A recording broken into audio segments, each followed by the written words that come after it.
Friends, मैं हूं CA प्रेमगुल, आपका financial doctor. House rent allowance HRA ज्यादातर सैलरीड लोगों की सैलरी का पार्ट होता है। अगर आप अपना पैकेज देखेंगे तो उसमें हाउस रेंट अलाउंस के नाम से एक एंट्री जरूर आ रही होगी। और मैं आपको यह बता दूं कि हाउस रेंट अलाउंस एक बहुत अच्छा साधन है, एक बहुत अच्छा तरीका है जिस तरीके से आप अपना इनकम टैक्स प्रॉपर प्लानिंग के तरीके से सेव कर सकते हैं। हाउस रेंट अलाउंस का कुछ पोर्शन टैक्स फ्री होता है, जिसके ऊपर टैक्स नहीं देना होता है, और यह आप डिडक्शन के तौर पे ले सकते हैं। जब आप इसका डिडक्शन लेते हैं तो आपकी सैलरी का कुछ पोर्शन टैक्स फ्री हो जाता है और उसके ऊपर इनकम टैक्स सेव हो जाता है। तो मैंने अपने इतने सालों के इंटरेक्शन पे ये समरी बनाई है जिससे कि आप अपना एचआरए में मैक्सिमम जो है बेनिफिट ले सकते हैं। और ये वीडियो में 3 चीजें मेजरली आप सीखेंगे। फर्स्ट पार्ट कि एचआरए में कैसे टैक्स फ्री पोर्शन निकाला जाता है, आप इसमें कैसे प्लानिंग कर सकते हैं। सेकंड पॉइंट, एचआरए में ऐसे क्या स्पेशल प्रोविजंस होते हैं जो इनको आपको जानना बहुत जरूरी है। और थर्ड पॉइंट, मैं आपके सामने ऐसे 10 पॉइंट्स अपने एक्सपीरियंस से रखूंगा कि आपका एचआरए कभी भी रिजेक्ट नहीं होगा। और अगर कोई ऐसा पॉइंट हो आपके मन में जो मेरा इस वीडियो में कवर्ड ना हो तो आप उसको कमेंट बॉक्स में लिखिएगा, हम उसका क्लैरिफिकेशन आपको देंगे। तो ये वीडियो एंड तक देखिए। मैं आपको ये भरोसा दिलाता हूं कि आप आज कुछ अच्छी चीज सीख के जाएंगे जिससे आपका टैक्स जरूर सेव होगा। और अगर आप इस चैनल पे नए हैं तो हमारा चैनल सब्सक्राइब कीजिए, बेल आइकन को प्रेस कीजिए। जिस तरीके से टैक्सेशन फाइनेंस से रिलेटेड कुछ भी नया डेवलपमेंट होता है जिससे कि आपकी सेविंग हो सकती है, जिससे आपकी इन्वेस्टमेंट पे रिटर्न्स मैक्सिमाइज हो सकती है, तो वो वीडियो आप मिस ना करें। तो चलिए, एचआरए हाउस रेंट अलाउंस होता क्या है। आप सबके सैलरी के पैकेज में जब आप अपना सीटीसी कंपोनेंट कंपनी का देखेंगे तो उसमें एक फीचर आया होगा एचआरए, ज्यादातर लोगों की सैलरी में आता है। अगर वो फीचर आपके सैलरी पैकेज में नहीं है तो ये वीडियो आपके किसी काम का नहीं है। पर हाँ, आप जानकारी के लिए वीडियो जरूर देख सकते हैं, ये जानकारी आपको कभी ना कभी काम आएगी। अगर आप रेंट देते हैं और आपके पैकेज में हाउस रेंट अलाउंस नहीं है तो हमें आप कमेंट कीजिए, हम आपको एक दूसरी टैक्स प्लानिंग बताएंगे जिससे आपका टैक्स सेव हो सकता है। House rent allowance simply speaking एक ऐसा अलाउंस है जो एम्प्लॉयर अपने एम्प्लॉय को देता है जिस तरीके से उनका हाउस का रेंट रिलेटेड जो एक्सपेंसेस है वो रीइंबर्स हो जाए। हाउस रेंट अलाउंस का कुछ पोर्शन टैक्स फ्री होता है। इसका टैक्स फ्री पोर्शन कंप्यूट करने के लिए एक सिंपल सा फॉर्मूला है। एग्जेम्प्टेड एचआरए को कंप्यूट करने के लिए आपको 3 मेन फिगर्स की जरूरत पड़ेगी। आपकी एलिजिबल सैलरी, जिसका मतलब है आपकी बेसिक सैलरी, प्लस आपका डियरनेस अलाउंस। डियरनेस अलाउंस सब इंक्लूड होगा जब वो आपके रिटायरमेंट बेनिफिट्स का पार्ट होगा। और थर्ड, आपकी कमीशन अगर वो सेल्स टर्नओवर पे मिलेगी। तो सिंपली पुट, आपकी बेसिक सैलरी, आपका डियरनेस अलाउंस, आपका कमीशन पोर्शन जो कि किसी सेल्स वैल्यू पे निर्भर करता है। इसके अलावा सेकंड जो आपको चीज चाहिए होगी वो आपका एक्चुअल एचआरए रिसीव की फिगर, और थर्ड जो आपको चाहिए होगी वो आपने जो एक्चुअल रेंट पे की है उसकी फिगर। तो टैक्स फ्री एचआरए कंप्यूट करने के लिए आपको ये 3 फॉर्मूलों में से लोएस्ट फिगर को एग्जेम्प्टेड माना जाएगा। पहली चीज, actual HRA received. Second, 50% of salary in metro cities and 40% of salary in non metro cities. Salary यहाँ पे जो अभी हमने डिस्कस किया था फॉर्मूला उसी पे बेस्ड होगी। Third point, excess of rent paid over 10% of salary. ये 3 पॉइंट्स के बेसिस पे आपका जो मिनिमम निकल के आएगा वो आपका एग्जेम्प्ट हो जाएगा। आइए एक एग्जाम्पल के तौर पे समझते हैं। मिस्टर प्रेम जो कि न्यू दिल्ली में काम करते हैं, इनकी बेसिक सैलरी है 15,000, एचआरए अलाउंस मिलता है 7,000 पर मंथ, और ये रेंट पे करते हैं 8,400 पर मंथ। अब हम इनका टैक्स फ्री पोर्शन निकालने के लिए सबसे पहले जैसे फॉर्मूला में हमने बताया, फर्स्ट पॉइंट में एक्चुअल एचआरए रिसीव्ड, जिस तरह एग्जांपल में होता 7,000 पर मंथ है तो ईयरली 84,000 हो गया। Second point, B point, 50% of basic salary, जिस तरीके से इनकी सैलरी है 15,000 पर मंथ, ईयरली सैलरी 1,80,000, तो इनका 50% ऑफ सैलरी क्योंकि ये मेट्रो सिटी में है हो गया 90,000। C point, actual rent paid minus 10% of salary. इनका actual rent paid 8,400 per month है, जिसका कि ईयरली टोटल हो गया 1,08,000। अगर हम उसमें 10% ऑफ सैलरी 1,80,000 का 10% 18,000 माइनस करेंगे तो 82,800 की फिगर आती है। अब हमारे पास फॉर्मूले के हिसाब से तीनों फिगर्स हैं, 84,000, सेकंड फिगर 90,000, थर्ड फिगर 82,800। जैसा फॉर्मूला बोलता है least of the above figures हम लोगों को अलाउबल होगी, तो आप देखेंगे कि 82,800 की लीस्ट फिगर है। अब हम इसके बेसिस पे देखते हैं कि हमें कितना टैक्स का फायदा हुआ। हमको हाउस रेंट अलाउंस मिलता था 84,000, जिसकी रफ वर्किंग अगर हम 20% सैलरी ब्रैकेट का टैक्स मान के चले तो लगभग 16,800 का टैक्स आता है। अब हम टैक्स फ्री कंपोनेंट माइनस कर देते हैं। 84,000 में 82,800 जो हम लोगों ने डिडक्शन निकाला है, अगर हम उसको माइनस करते हैं तो 1,200 रुपीज आते हैं जो कि टैक्सेबल है। 1,200 के ऊपर अगर हम 20% से टैक्स लगा 240 रुपीज, तो कहां हम लोग 16,800 टैक्स दे रहे थे और कहां हम लोग मात्र 240 रुपीज टैक्स दे रहे हैं। तो HRA is a very good source कि आप अपनी टैक्स की प्लानिंग कर सकते हैं और ये बिल्कुल लीगल प्लानिंग है। ये जो फॉर्मूला है ये गवर्नमेंट के ही द्वारा दिया गया है। अब टैक्स बचाने के लिए आपको अपने एम्प्लॉयर को अपने रेंट की पूरी डिटेल्स, अपने रेंट रिसीप्ट प्रोवाइड करानी है, जिसके बेसिस पे वो आपका कंप्यूटेशन कर सके टैक्स फ्री पोर्शन का। अब जैसे मैंने आपसे कहा था, इसमें कुछ स्पेशल पॉइंट्स आपके सामने रखूंगा जो मेरे से अक्सर लोग पूछते हैं। बहुत एडवांटेजेस होगा ये जानना।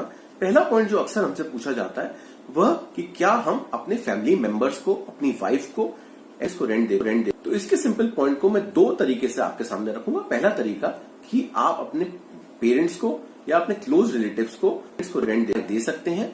उस ऐसे कई केस लॉज है जहां पे गवर्नमेंट ने अलाउ किया हुआ है पेरेंट्स को, अगर आप देते हैं, अगर आप पेरेंट्स को रेंट देते हैं तो उसके ऊपर एचआरए का बेनिफिट गवर्नमेंट आपको दे देती है। दूसरा, क्या आप अपने वाइफ या हस्बैंड को देते हैं तो एग्जेम्प्टेड हो सकता है। तो मैं इसमें बता दूं कि कोर्ट्स के बड़े डाइवर्जेंट व्यूज हैं, डिस्प्यूटेड व्यूज हैं। कुछ कोर्ट्स कहते हैं हाँ, कुछ कोर्ट्स कहते हैं ना। तो जब भी आप दें तो आप अगर देना चाहते हैं तो ये जरूर याद रखिएगा कि हो सकता है आपके केस की स्क्रूटनी हो सकता है आपसे क्लैरिफिकेशन मांगा जाए। तो इसके लिए आप प्रॉपर डॉक्यूमेंट्स अपने पास रखिएगा, क्योंकि कोर्ट्स ने ये माना है कि क्योंकि वाइफ और हस्बैंड को हैबिट करते हैं, इस वजह से जो हम लोग वाइफ को रेंट दे रहे हैं वो एक तरीके का कलरेबल डिवाइस है जिस तरीके से आप टैक्स एवेजन कर रहे हैं। तो ये आप पॉइंट याद रखें। ये जरूर रखिएगा कि वाइफ के साथ अगर आप दे रहे हैं तो रेंट एग्रीमेंट जरूर एंटर कीजिएगा, एक्चुअल में रेंट बैंकिंग अकाउंट के थ्रू जाए, और इसी के तरीके से यूटिलिटी बिल्स का भी जो पेमेंट कर रहे हैं वो आप अपने अकाउंट से करें। सेकेंड पॉइंट जो अक्सर हमसे पूछा जाता है कि मेरा हाउस किसी अन्य शहर में, पर मैं जॉब के लिए किसी अन्य शहर में रहता हूं, तो क्या मुझे जो ओरिजिनल मेरा घर है उसके ऊपर इंटरेस्ट का लाभ जो मैंने हाउसिंग लोन ले रखा है मिलेगा और साथ के साथ एचआरए का भी बेनिफिट मिलेगा। जी हाँ, अगर आप एम्प्लॉयमेंट के लिए किसी और शहर में हैं तो आपका ओरिजिनल जहां पे घर है उसके ऊपर जो आपने इंटरेस्ट पोर्शन दिया उसका आपको बेनिफिट मिलेगा। इसी के साथ प्रिंसिपल रीपेमेंट का भी बेनिफिट मिलेगा, और जिस शहर में आप एम्प्लॉयमेंट के लिए रह रहे हैं उस शहर में आप एचआरए भी क्लेम कर सकते हैं। अब मैं आपके सामने 10 पॉइंट रखूंगा जो अगर आप फॉलो करेंगे तो आपका एचआरए कभी भी रिजेक्ट नहीं होगा, आपके पास कभी भी क्लैरिफिकेशन नहीं आएगा। फर्स्ट पॉइंट, जब भी आप कोई रेंट पे हाउस लें तो उसका एक वैलिड रेंट एग्रीमेंट करवा दें। रेंट एग्रीमेंट पे आप लैंडलॉर्ड का नाम, अमाउंट, यूटिलिटी बिल्स कौन पे करेगा, टाइम पीरियड ऑफ अग्रीमेंट होना बहुत आवश्यक। अगर आप चाहें तो हम आपको ड्राफ्ट रेंट एग्रीमेंट का फॉर्मेट भेज सकते हैं। आप कमेंट बॉक्स में अपना ईमेल आईडी डाल दीजिएगा, हम आपको वो मेल कर देंगे। सेकेंड पॉइंट, कई बार ऐसा होता है कि आप जो रेंटल अकोमोडेशन ले रहे हैं वो आप किसी के साथ शेयर कर रहे हैं, आप अपने किसी कुलीग के साथ शेयर कर रहे हैं। इस केस में जब भी आप रेंट एग्रीमेंट फाइनलाइज करें तो उसमें ये जरूर मेंशन करा दीजिएगा कि जो आप प्रॉपर्टी ले रहे हैं, जो आप हाउस या अपने प्रेमिसेस रेंट पे लिया है, उसको आप कोहैबिट कर रहे हैं, और आपस में जो कुलीग्स हैं और आपस में जो कोहैबिटेंट्स हैं उनका each individual share of rent, each individual share of utility bill and each individual time period क्या। थर्ड पॉइंट, हमेशा रेंट आप थ्रू बैंकिंग चैनल से पे करें और कैश में ना पे करें। इस तरीके से आपके ट्रांजेक्शन का टोटल फाइनेंशियल ट्रेल होगा और कल को और कभी भी आपसे कोई क्लैरिफिकेशन मांगा गया उसका क्लैरिफिकेशन आप फौरन दें। फोर्थ पॉइंट, जब भी आप रेंट दें तो रेंट रिसीप्ट अपने पास जरूर रखिएगा, क्योंकि rent receipt 3,000 rupees monthly rent से ऊपर पेमेंट में मैंडेटरी है मेंटेन करना। और एज अ प्रेफरेंस आप हमेशा रेंट रिसीप्ट अपने पास रखिएगा और वो हमेशा अपने एम्प्लॉयर को प्रोवाइड करा देगा, जिस तरीके से वो आपको उसका बेनिफिट आपके टीडीएस डिडक्शन के समय दे सके। फिफ्थ पॉइंट, अगर आप 1 लाख रुपए साल से ऊपर का रेंट पे करते हैं तो आपको लैंडलॉर्ड का पैन नंबर देना बहुत आवश्यक है।